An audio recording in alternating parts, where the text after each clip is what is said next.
पुनर्जन्म के बाद ये लड़का तुरंत समझ गया कि एंटीक शॉप में जो प्रेयर बीड्स की ब्रेसलेट टंगी है वो कोई आम चीज नहीं है, वो एक खजाना है। उसने दुकानदार से उसका प्राइस पूछा। जब दुकानदार ने कहा $50,000 तो लड़का हल्की सी ईवल सी चार्मिंग स्माइल देकर बोला $500। दुकानदार ने तुरंत उसके हाथ से ब्रेसलेट छीनी और मजाक उड़ाते हुए बोला, अगर पैसे नहीं है तो निकल ले यहाँ से। लड़का बोला कि इस एंटीक मॉल में कुछ भी असली नहीं है। ये सुनते ही दुकानदार थोड़ा घबरा गया। उसे समझ आ गया कि ये बंदा एक्सपर्ट है, तो उसने प्राइस घटाकर $20,000 बोल दिया। लड़के ने कहा, मैं सिर्फ $2,500 दूंगा, उससे ज्यादा एक पैसा भी नहीं। इतना कहकर वो जाने का नाटक करने लगा। दुकानदार की आंखों में एकदम लालच चमकी और उसने तुरंत उसे बुला लिया। डील फाइनली $2,500 में हो गई। उसी टाइम एक रिच हियर अपने फ्रेंड के साथ एंटीक शॉप में एंटर करता है। वो अपने ग्रैंडफादर के बर्थडे के लिए कोई गिफ्ट लेने आया था, लेकिन जब उसने देखा कि शॉप में सब बेकार चीजें हैं तो वो टेंशन में आ गया कि ग्रैंडफादर को ये सब गिफ्ट देकर कहीं वो नाराज ना हो जाए। तभी उसकी नजर उस ब्रेसलेट पर पड़ी जो उस लड़के के हाथ में थी। फ्रेंड ने पहचान लिया, ये तो वज्र मोनेस्ट्री की अरहत बीड्स है। हीर ने पूछा, क्या है इसकी बैक स्टोरी? फ्रेंड ने बताया कि बहुत टाइम पहले एक साधु ने 100 साल पुराने चंदन के पेड़ से ये माला बनाई थी। 18 लोहान की पूजा में साधु के गुजरने के बाद ये माला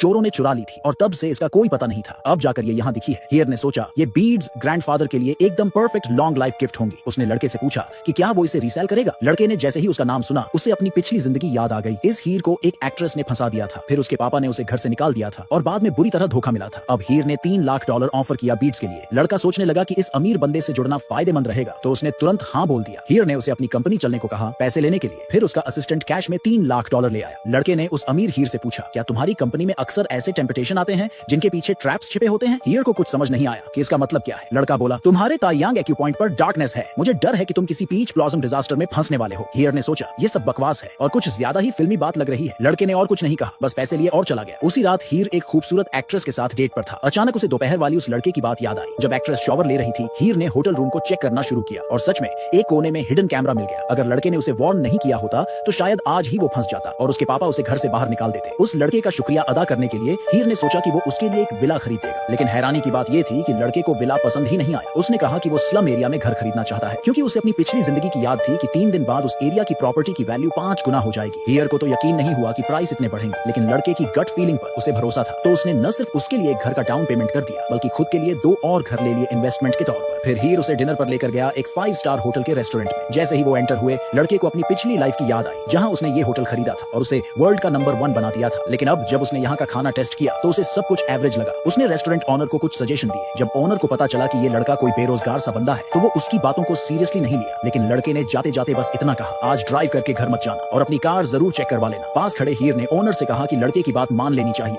उसका इंस्टिंक्ट कभी गलत नहीं जाता। ओनर ने मजबूरी में कार की जगह बस से ऑफिस लौटने का फैसला किया। थोड़ी देर बाद उसके ड्राइवर का कॉल आया और पता चला कि उसकी पर्सनल कार का एक्सीडेंट हो गया है। ये सुनकर ओनर दंग रह गया। अब उसे लगने लगा कि ये लड़का कोई आम इंसान नहीं है।